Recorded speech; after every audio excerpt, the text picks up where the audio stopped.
الحمد لله علي الذات عظيم الصفات سمي السمات كبير الشان جليل القدر رفيع الذكر مطاع الأمر جلي البرهان فخيم الاسم عزيز العلم وسيع الحلم كثير الغفران جميل الثناء جزيل العطاء مجيب الدعاء عميم الإحسان سريع الحساب شديد العقاب أليم العذاب عزيز السلطان ونشهد أن لا إله إلا الله وحده لا شريك له في الخلق والأمر ونشهد أن سيدنا وسندنا وحبيب ربنا وطبيبنا وطبيب قلوبنا وإمامنا وإمام الأنبياء والمرسلين وسيد الأولين والآخرين وخاتم الأنبياء والمرسلين ومولانا وأولانا محمدا عبده ورسوله الذي بلغ الرسالة وأدى الأمانة ونصح الأمة وكشف الله به الغمة وجاهد في الله حق جهاده حتى أتاه اليقين أرسله الله تعالى إلى الناس كافة بشيرا ونذيرا وداعيا إلى الله بإذنه وسراجا وقمرا منيرا صلى الله عليه وعلى آله وأصحابه الذين هم خلاصة العرب العرباء وخير الخلائق بعد الأنبياء أما بعد فقد قال الله تعالى في كلامه المجيد وفي فرقانه الحميد أعوذ بالله من الشيطان الرجيم بسم الله الرحمن الرحيم ألف لام ميم تلك آيات الكتاب الحكيم هدى ورحمة للمحسنين الذين يقيمون الصلاة ويؤتون الزكاة وهم بالآخرة هم يوقنون أولئك على هدى من ربهم وأولئك هم المفلحون ومن الناس من يشتري لهو الحديث ليضل عن سبيل الله بغير علم ويتخذها هزوا أولئك لهم عذاب مهين. وعن عمر بن الخطاب رضي الله تعالى عنه قال: بينما نحن عند رسول الله صلى الله عليه وسلم ذات يوم إذ طلع علينا رجل شديد بياض الثياب شديد سواد الشعر لا يرى عليه أثر السفر ولا يعرفه منا أحد حتى جلس إلى النبي صلى الله عليه وسلم فأسند ركبتيه إلى ركبتيه ووضع كفيه على فخذيه وقال يا محمد أخبرني عن الإسلام. قال الإسلام أن تشهد أن لا إله إلا الله وأن محمدا رسول الله وتقيم الصلاة وتؤتي الزكاة وتصوم رمضان وتحج البيت إن استطعت إليه سبيلا. قال صدقت. فعجبنا له يسأله ويصدق. قال فأخبرني عن الإيمان. قال الإيمان أن تؤمن بالله وملائكته وكتبه ورسله واليوم الآخر وتؤمن بالقدر خيره وشره. قال صدقت. قال فأخبرني عن الإحسان.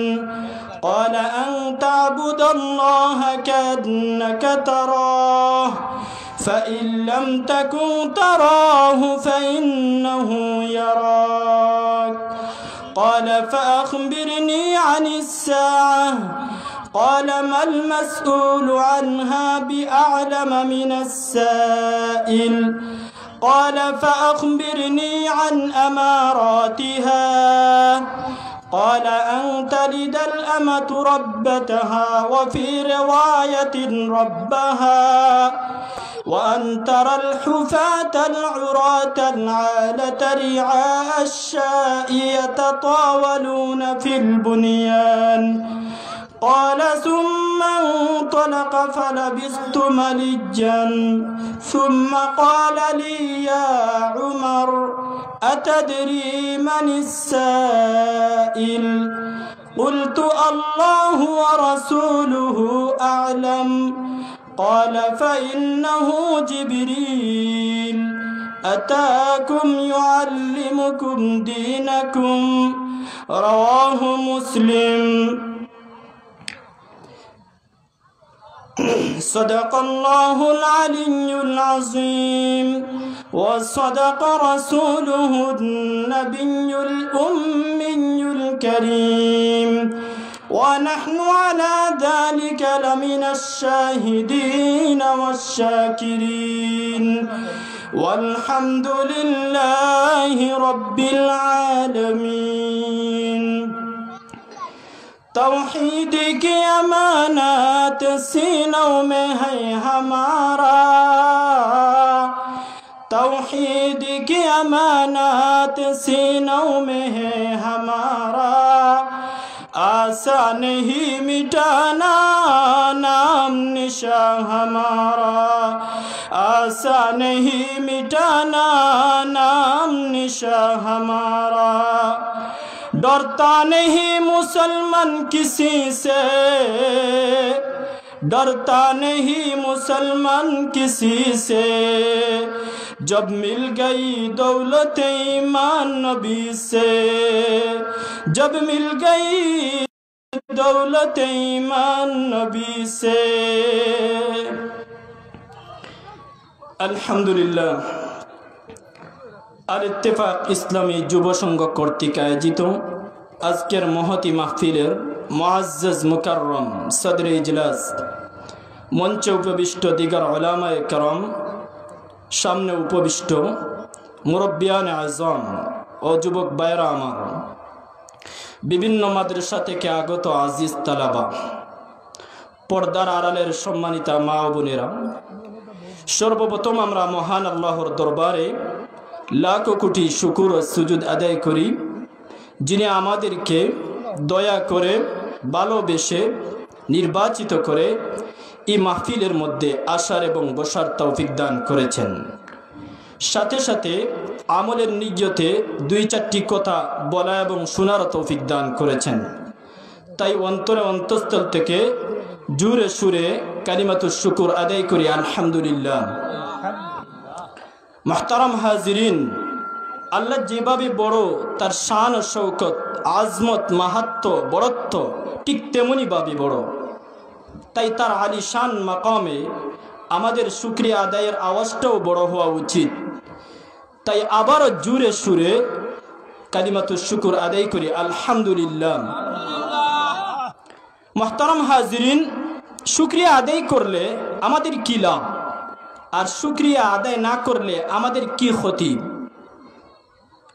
এই প্রসঙ্গে আল্লাহ রাব্বুল আলামিন কালামে পাকের সূরা ইব্রাহিমের 7 এবং 8 নম্বর আয়াতে উল্লেখ করেছেন এবং সূরাতুল বাকারা এর 152 নম্বর আয়াতের মধ্যে উল্লেখ করেছেন। মূল কথা হলো, শুকরিয়া আদায় করলে দুনিয়াতেও লাভ, আখিরাতেও লাভ। আর শুকরিয়া আদায় না করলে দুনিয়াতেও ক্ষতি, আখিরাতেও ক্ষতি। দুনিয়াতেও শাস্তি, আখিরাতেও শাস্তির উপযুক্ত হতে হয়। আল্লাহ কি বলেন শুনেন। আউযু বিল্লাহি মিনাশ শাইতানির রাজীম। وَإِذْ تَأَذَّنَ رَبُّكُمْ لَئِن شَكَرْتُمْ لَأَزِيدَنَّكُمْ وَلَئِن كَفَرْتُمْ إِنَّ عَذَابِي لَشَدِيدٌ। স্মরণ করুন, তোমাদের প্রতিপালক তোমাদেরকে ঘোষণা দিয়েছেন, আহ্বান করেছেন, আদেশ করেছেন, লাইন শাকারতুম, তোমরা যদি আমার নিয়ামতের শুকরিয়া আদায় করো, লাযিদান্নাকুম, অবশ্যই অবশ্যই আমি ওয়াদা দিলাম আমার নিয়ামতকে তোমাদের জন্য বাড়িয়ে দিব।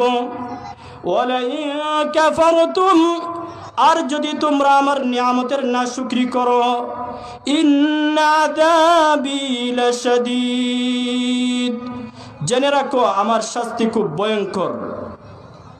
তাফসিরে মাজহারি এর মধ্যে আল্লামা কাদি সানাউল্লাহ পানিপতি এবং তাফসিরে মারিফুল কোরআনের মধ্যে মুফতি আজম মুফতি শফি সাহেব এই আয়াতের তাফসির করেছেন। এখানে শুকরিয়া আদায়ের অর্থটা কি তিনি বলেছেন। শুকরিয়া আদায়ের অর্থ হলো আল্লাহ তাআলার নিয়ামতকে তার নাফরমানিতে, তার অবাধ্যতায় ব্যবহার না করা, সমস্ত আমাল আল্লাহর নিজ মর্জি মুয়াফিক করার চেষ্টা করা, এটাই হলো শুকরিয়া আদায়ের অর্থ। তাহলে আল্লাহ রব্বুল আলামিন নিয়ামত বাড়িয়ে দিবেন। মুফাসসিরিনে কেরাম বলেন, নিয়ামত বাড়িয়ে দিবেন তার দুইটা পদ্ধতি রয়েছে। আল্লাহ রব্বুল আলামিন পরিমাণের মধ্যেও বাড়াইতে পারেন, আবার এই নিয়ামতকে অনেক দিন বহাল রাখতে পারেন। হাদিস শরীফের মধ্যে এসেছে, যে ব্যক্তিকে শুকরিয়া আদায়ের তৌফিক দেওয়া হয়, সে কোনোদিন কোনো সময়ে নিয়ামতের বরকত থেকে বঞ্চিত হয় না, মাহরুম হয় না। আর না শুকরির অর্থ কি? মুফাসসিরিনে কেরাম বলেছেন, আল্লাহর নিয়ামতকে তার নাফরমানিতে, তার অবাধ্যতায় অথবা ফরজ ওয়াজিব আদায়ে অবহেলা করা, এটাই হলো না শুকরির অর্থ। ইন্না আযাবি লাশাদীদ, আল্লাহ রব্বুল আলামিন বলেছেন, যারা শুকরিয়া আদায় করে না তাদের জন্য শাস্তি রয়েছে ভয়ঙ্কর। মুফাসসিরিনে কেরাম বলেন, শাস্তি দুনিয়াতেও হতে পারে, আখিরাতেও হতে পারে। দুনিয়াতে হলে তার দুইটা পদ্ধতি। আল্লাহ রব্বুল আলামিন তার এই নিয়ামতকে চিনিয়ে নিতে পারেন। 2 নম্বর, তার উপরে এমন বিপদ নিপতিত করতে পারেন যে এই বিপদের কারণে নিয়ামত বুক করাও তার জন্য সম্ভবপর হয় না। আখিরাতের মধ্যেও আল্লাহ রব্বুল আলামিন তাকে শাস্তি দিতেও পারেন। মুফাসসিরিন কেরাম বলেন, যারা শুকরিয়া আদায় করে তাদের ক্ষেত্রে রব্বুল আলামিন তাদের নেয়ামতের, তাদের সওয়াব, তাদের প্রতিদানের যে ওয়াদা আল্লাহ রব্বুল আলামিন তাকিদ সহকারে বলেছেন, লা যিদান্নাকুম বলেছেন। কিন্তু যারা শুকরিয়া আদায় করে না তাদের ক্ষেত্রে শাস্তির কথা, লা উআযিবান্নাকুম, অবশ্যই অবশ্যই আমি তোমাদেরকে শাস্তি দিব, এটা বলেন নাই। মুফাসসিরিন কেরাম বলেন, এদিকে ইঙ্গিত করে, এদিকে ইশারা করে যে যারা শুকরিয়া আদায় করে না তাদের সমস্তকে আল্লাহ রব্বুল আলামিন আযাবের মধ্যে পতিত করবেন, এটা হবে না। হয়তো কাহাকে আল্লাহ রব্বুল আলামিন মাফ করে দিবেন।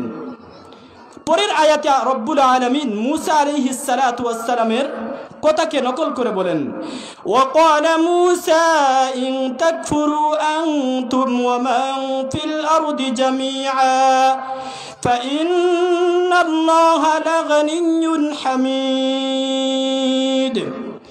মূসা আলাইহিস সালাতু ওয়াস সালাম তার কওমকে লক্ষ্য করে বলেন, হে আমার উম্মত, তোমরা এবং যারা দুনিয়াতে বসবাস করে সবাই একত্রিত হয়ে সবাই মিলে যদি রব্বুল আলামিনের নাশুকরি করো, শুকরিয়া আদায় করো না, তাহলে আল্লাহ তাআলার কোনো ক্ষতি হবে না।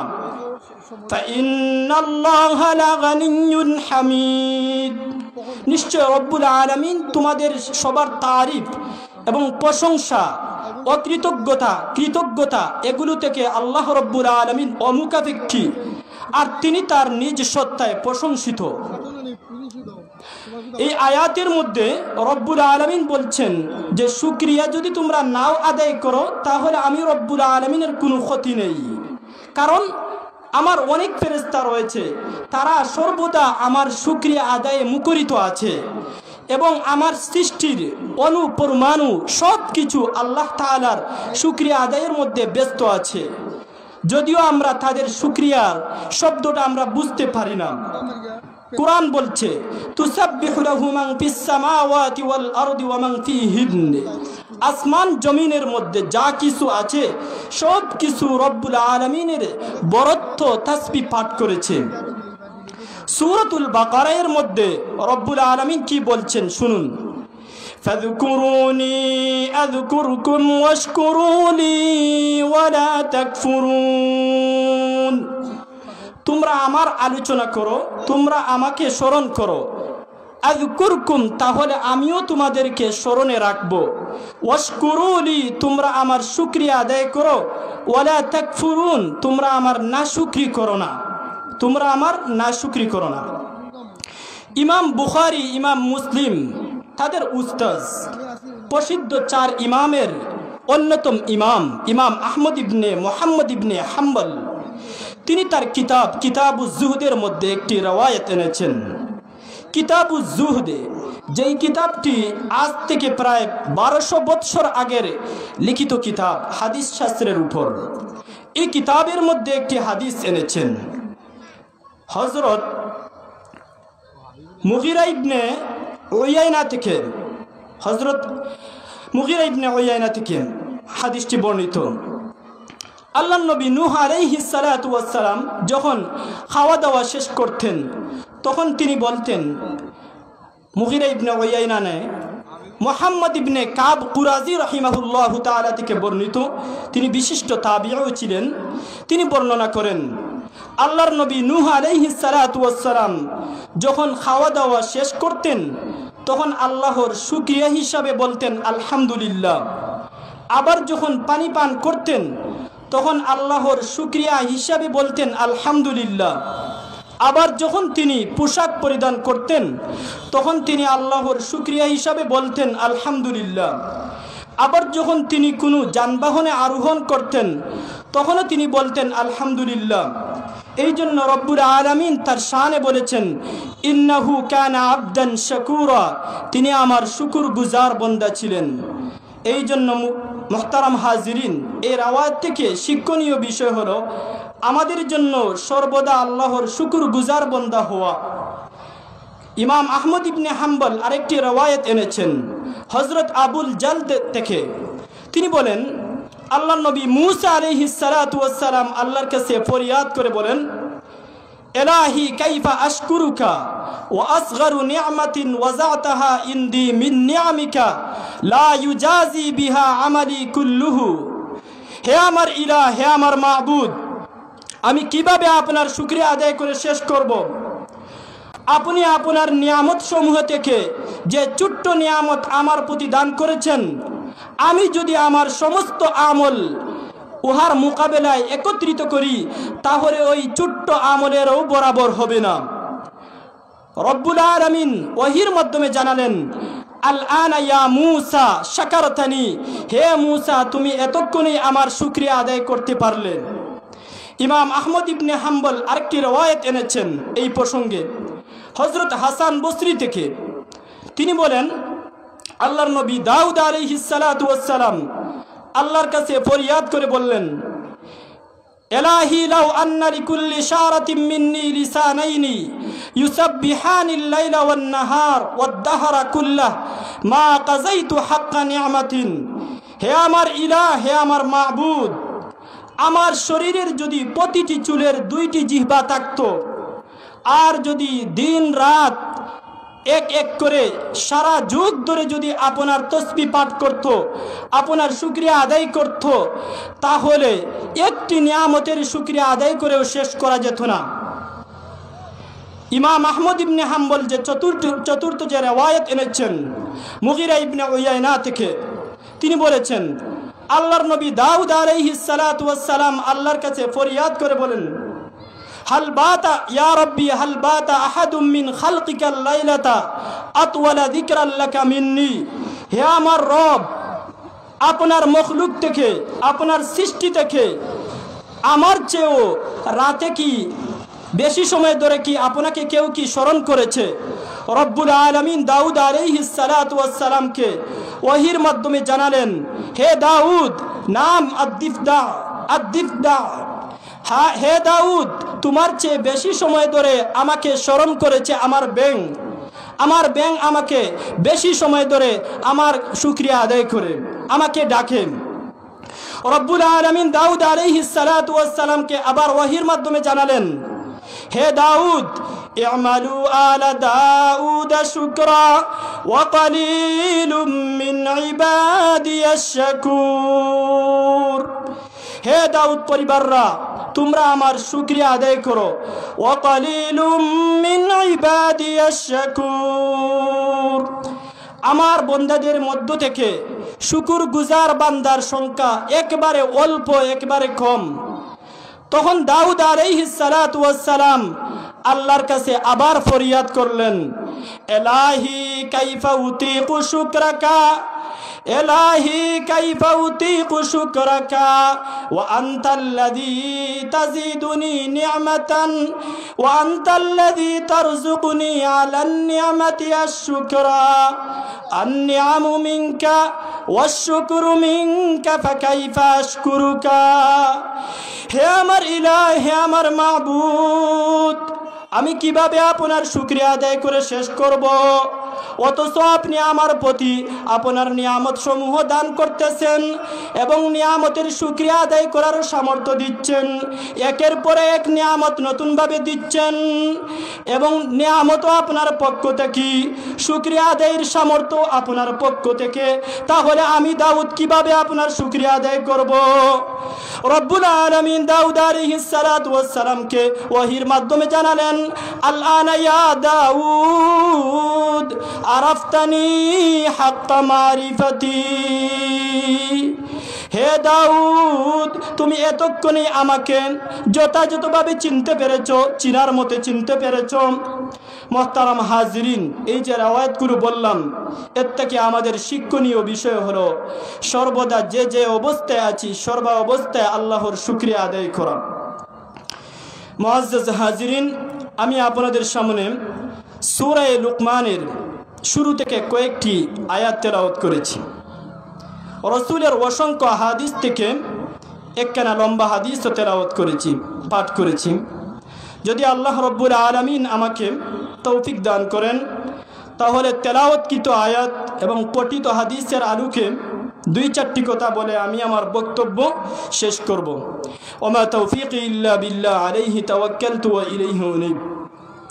মুহতারাম হাজিরিন, আমি যে সূরাটি তেলাওয়াত করেছি, সূরা থেকে তেলাওয়াত করেছি, আয়াতের তর্জমা এবং তাফসির শানে নুজুল জানার আগে সূরা সম্পর্কে সংক্ষিপ্ত পরিচয় জেনে নেই। এই সূরাটির নাম হলো সূরা লুকমান।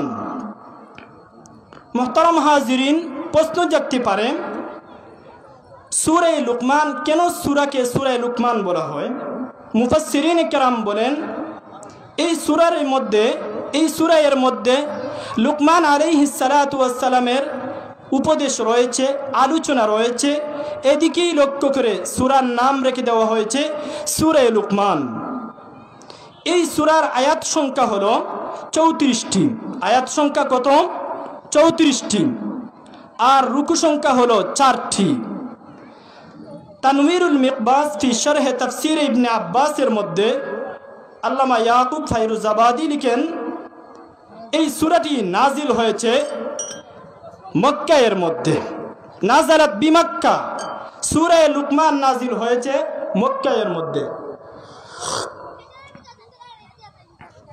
রাসূল করিম সাল্লাল্লাহু আলাইহি ওয়াসাল্লাম হিজরত করার আগে যেই সমস্ত সূরা এবং আয়াত নাজিল হয়, ওই সমস্ত সূরা এবং আয়াতকে মাক্কি সূরা অথবা মাক্কি আয়াত বলা হয়।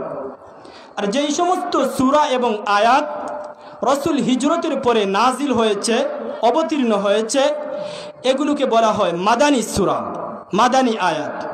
যেহেতু তাফসিরে কোরআনের মাহফিল, এই জন্য তাফসির সংক্রান্ত আলোচনা করব, মনোযোগ দিবেন, ইনশাআল্লাহ বুঝতে পারবেন। তাফসির ইবনে আব্বাসের মধ্যে আছে এই সূরার শব্দ হলো 748টা, 748টা। আর অক্ষর হলো 2110টি। কুরআনে কারীমের 114 সূরার মধ্যে 31 নম্বর সূরা এটা। রব্বুল আলামিন এই সূরাটি শুরু করেছেন আলিফ লাম মিম দ্বারা। কুরআনে কারীমের 114টি সূরার মধ্যে রব্বুল আলামিন 29টি সূরা বিচ্ছিন্ন আলাদা কতগুলো হরফ দ্বারা শুরু করেছেন, যেগুলোকে কোরআনের পরিভাষায় বলা হয় হুরুফে মুকাত্তাআত। কখনো একটি অক্ষর দ্বারা, কখনো আবার 2টি অক্ষর দ্বারা, কখনো আবার 3টি অক্ষর দ্বারা, কখনো আবার 4টি অক্ষর দ্বারা, কখনো আবার 5টি অক্ষর দ্বারা। যেমন আলিফ লাম মিম দ্বারা 6টি সূরা শুরু করেছেন, আর আলিফ লাম দ্বারা 5টি সূরা শুরু করেছেন। আলিফ লাম মিম সাদ দ্বারা 1টি সূরা শুরু করেছেন। আলিফ লাম মিম রা দ্বারা 1টি সূরা শুরু করেছেন। হা মিম দ্বারা 7টি সূরা শুরু করেছেন। তা সিন মিম দ্বারা 2টি সূরা শুরু করেছেন, আর তা সিন দ্বারা 1টি সূরা শুরু করেছেন। কাফ হা ইয়া আইন সাদ দ্বারা 1টি সূরা শুরু করেছেন। আবার তাহা দ্বারা আবার 1টি সূরা শুরু করেছেন।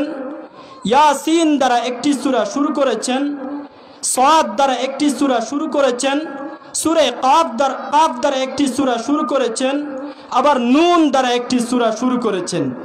এগুলো হলো বিচ্ছিন্ন কতগুলো হরফ। মুহতারাম হাজিরিন, প্রশ্ন জাগে এগুলোর অর্থ কি, আর এগুলোর তাফসির কি, মর্ম কি?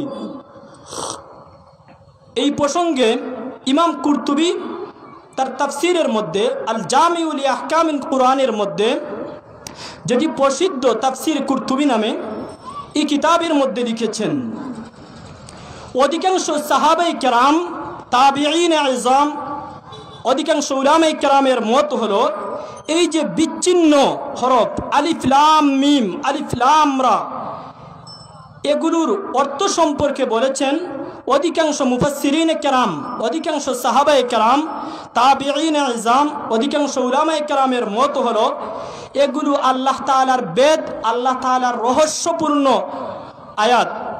একমাত্র আল্লাহ রব্বুল আলামিন এগুলোর আয়াত জানেন, অন্য কাহাকে উহার জ্ঞান দেওয়া হয় নাই, ইলম দেওয়া হয় নাই।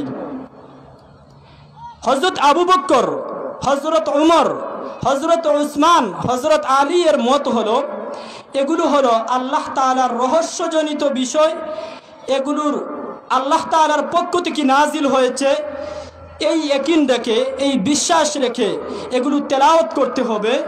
এগুলোর মর্ম, এগুলোর তাফসির, এগুলোর উদ্দেশ্য এই উদ্ঘাটন করা এগুলো আমাদের জন্য সমীচীন নয়। হাফিজ ইমাদউদ্দিন ইবনে কাসির তার তাফসিরুল কোরআনিল আযীম এর মধ্যে, যেটি প্রসিদ্ধ ইবনে কাসির নামে, এই কিতাবের মধ্যে ইমাম কুরতুবীর বরাত দিয়ে বলেন, এই যে অধিকাংশ উলামায়ে কেরামের যে মত, এটাই হলো প্রাধান্য। যদিও কিছু সংখ্যক মুফাসসিরিনে কেরাম বলেছেন এই বিচ্ছিন্ন হরফের অর্থ কি, তারা বলেছেন এগুলো ইসমুস সুওয়ার, সূরাগুলোর নাম। আবার কেউ কেউ বলেছেন ইসমুল কোরআন, কোরআনের নাম। আবার কেউ কেউ বলেছেন ইসমুল্লাহ, আল্লাহর নাম।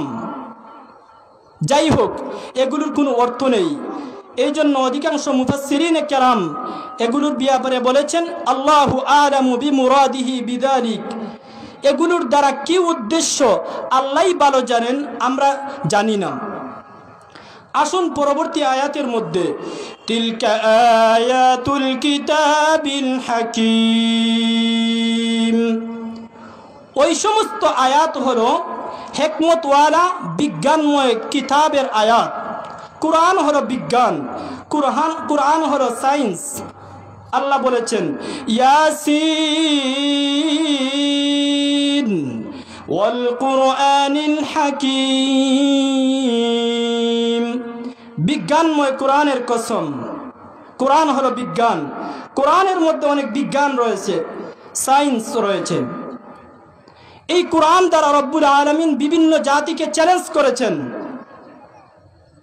যেমন মক্কার কাফির মুশরিককে চ্যালেঞ্জ করে বলেছেন, তোমরা যদি তোমরার দাবিতে সত্যবাদী হও, তোমরা তো বলো এই কোরআন মুহাম্মদ বানিয়ে নিয়েছে, এই কোরআন আল্লাহর পক্ষ থেকে নয়, এই দাবিতে যদি তোমরা সত্যবাদী হয়ে থাকো তাহলে কোরআনের মতো কোরআন নিয়ে আসো।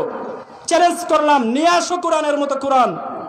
আল্লাহ বলছেন قل لئن اجتمعت الإنس والجن على أن يأتوا بمثل هذا القرآن لا يأتون بمثله ولو كان بعضهم لبعض ظهيرا। রাইসুল মুফাসসিরিন আব্দুল্লাহ ইবনে আব্বাস বলেন, এই আয়াতের একটি শানে নুজুল রয়েছে, এই আয়াত নাজিল হওয়ার একটি প্রেক্ষাপট রয়েছে। কি জন্য নাজিল হয়েছে? সালাম ইবনে মিশকাম নামক ইহুদি তার দলবল নিয়ে রাসূল করিম সাল্লাল্লাহু আলাইহি ওয়াসাল্লামের দরবারে এসে বলল, হে মুহাম্মদ, আপনি আমাদের কিবলাকে ছেড়ে দিয়েছেন, অনেক দিন যাবত আপনি আমাদের কিবলাকে কিবলা হিসাবে রেখে নামাজ পড়েছেন, এখন ছেড়ে দিয়েছেন, তাহলে আমরা আপনার কিভাবে আনুগত্য করতে পারি, আমরা কিভাবে আপনাকে মানতে পারি? আর আপনি যে কিতাব নিয়ে এসেছেন, এই কিতাবের একটি আয়াত আরেকটি আয়াতের সাথে মিল নয়, সংযুক্ত নয়। অথচ মূসা আলাইহিস সালাতু ওয়াস সালাম আমাদের কাছে যে তাওরাত নিয়ে এসেছেন, তাওরাতের একটি বিধান আরেকটি বিধানের সাথে মিল রয়েছে। সুতরাং আপনি এমন একটি কিতাব নিয়ে আসেন যে কিতাবের সাথে আমরা পরিচিত। আর যদি আপনি এমন কিতাব না নিয়ে আসেন, তাহলে যে কিতাব নিয়ে এসেছেন ওই কিতাবের মতো আমরাও কিতাব রচনা করতে পারি। নাউজুবিল্লাহ। রব্বুল আলামিন ওই সালাম ইবনে মিশকাম নামক ইহুদির জবাবে এই আয়াত নাজিল করে বলছেন, কুল লাইন ইজতামাতিল ইনসু ওয়াল জিন্নু আলা আন ইয়াতু বিমিসলি হাযাল কুরআন।